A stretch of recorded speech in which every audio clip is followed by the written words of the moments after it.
Hello everybody! Hello! It's me again guys, Isabel Vlog. Shoutout sa lahat ng mga Pilipino sa buong daigdig ng mundo.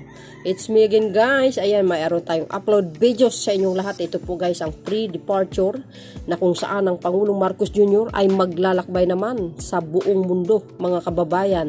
Sapagkat aaten po siya sa Asian Gulf Cooperation Council Summit dyan po sa Riyadh, Saudi Arabia this coming October 19. Ang alam ko guys is one day lang po siya dan sapagkat importante po ang kanyang lakad.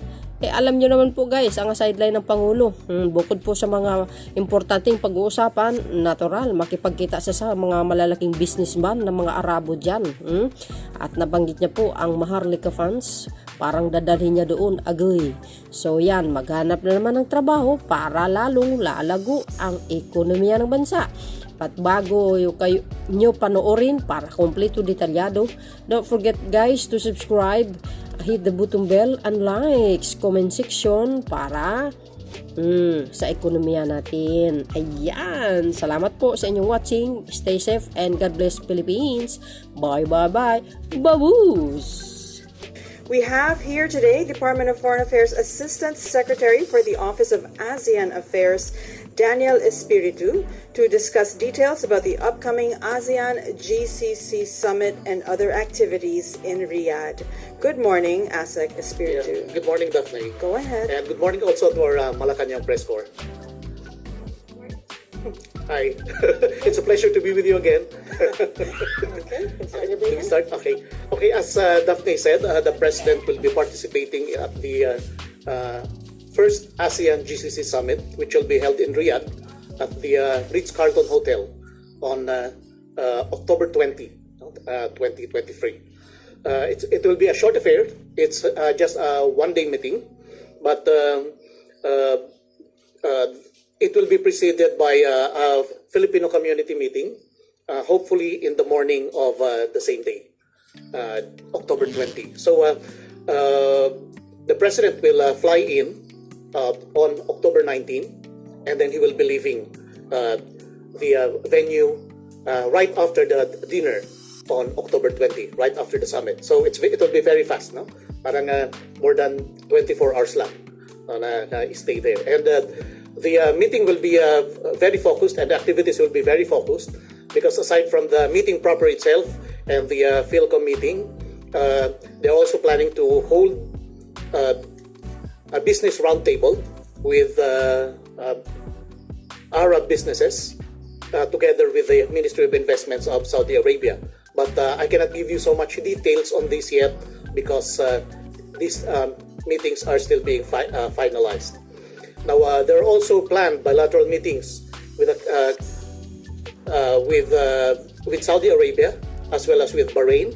But again, beyond generalities, I cannot give you details yet because they are still being finalized.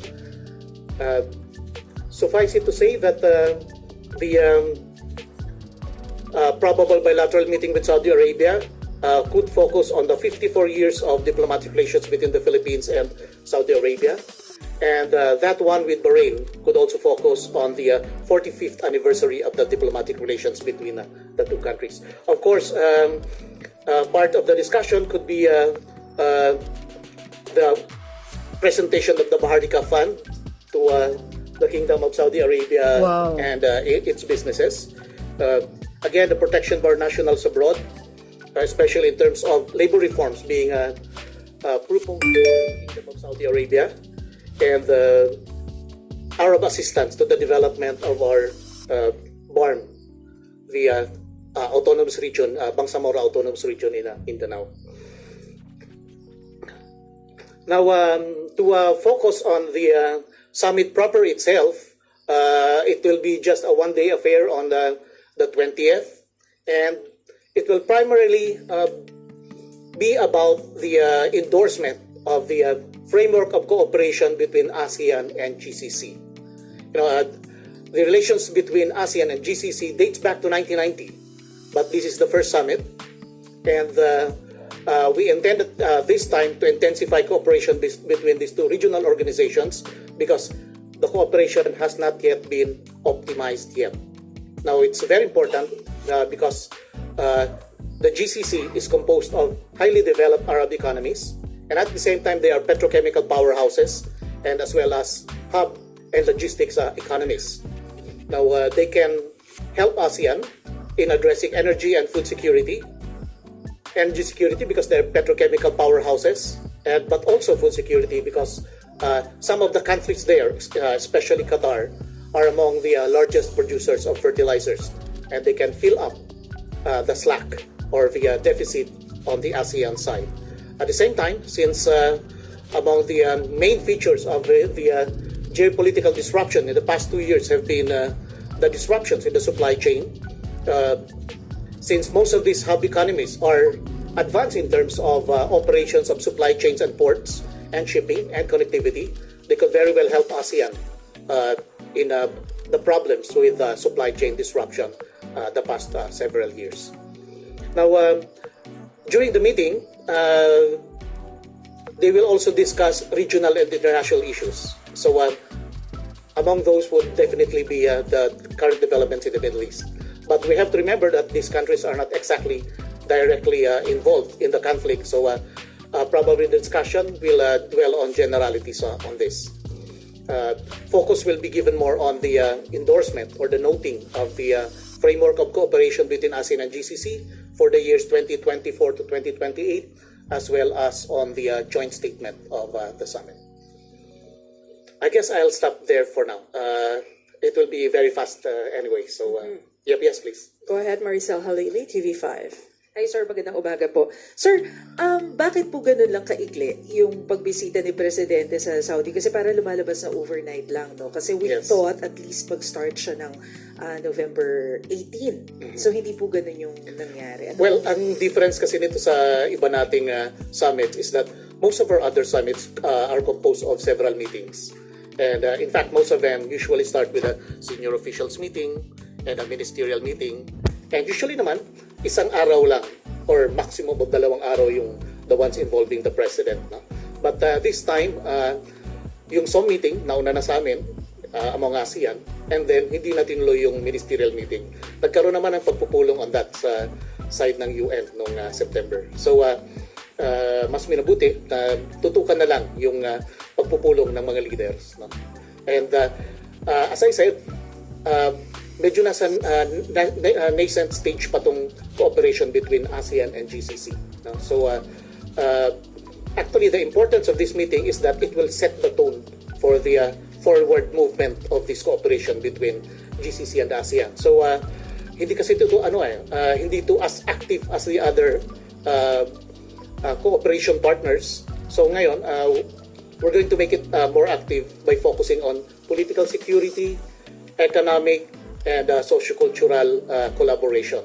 Now, I can only dwell on the generalities. Although napasa na yung framework of cooperation for 2024 and 2028, in the interest of time, let me just say that under political and security cooperation, it will include the intensification of meetings between GCC and ASEAN, especially between its secretariats. Then there will also be activities of cooperation or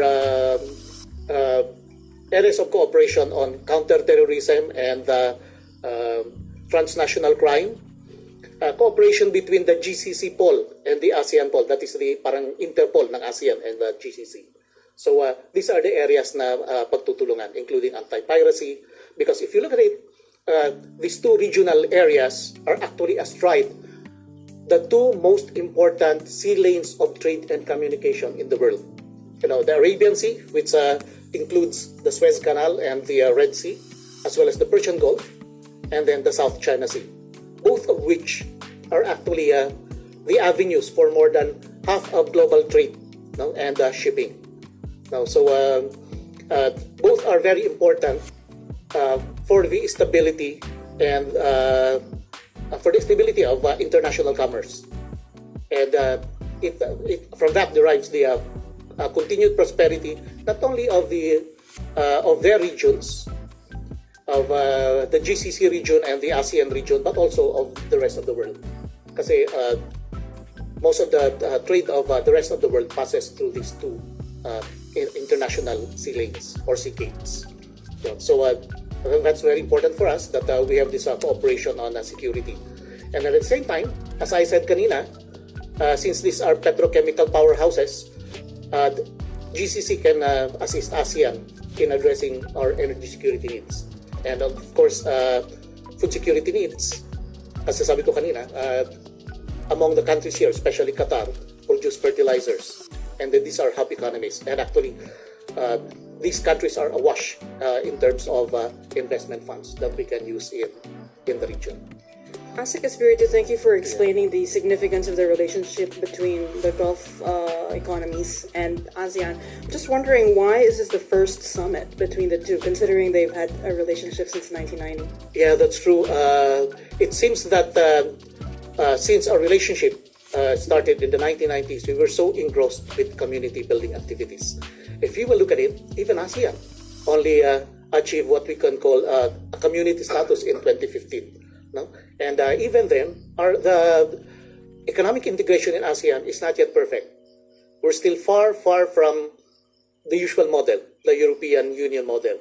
So the same is true with GCC actually, which only started in 1981. So it's quite understandable that during our developmental or formative stages, that we focused more on our own internal consolidation activities. And because we very well know that up to now, both organizations are still trying to improve coordination among its bodies and cooperation in different areas of mutual interest. So I think that explains that. But lately, because of recent geopolitical developments, it has become imperative that the two regional organizations partner with each other to address common concerns. Thank you. Thank you. Maurice Umali, Team GMA 7. Morning, Maurice.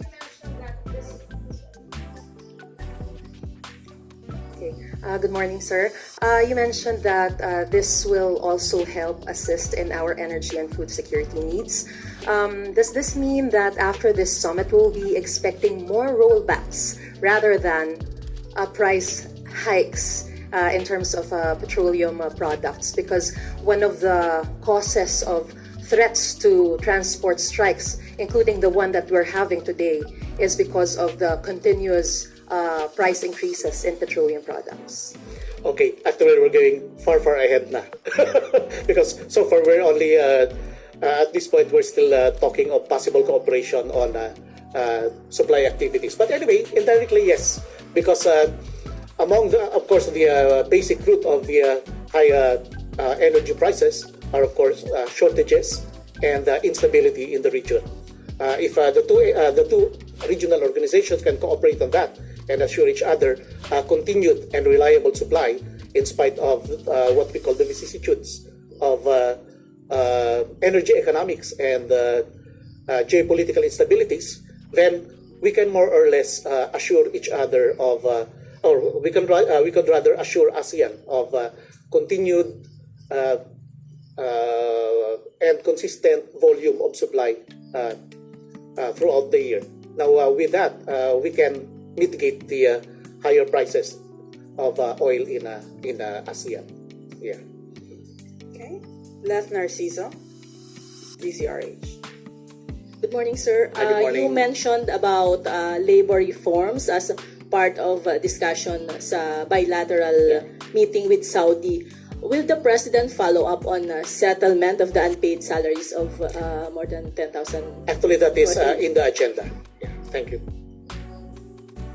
Sir, ano na po bang nangyari talaga? I can give you the details here, yeah, because these things are still under discussion.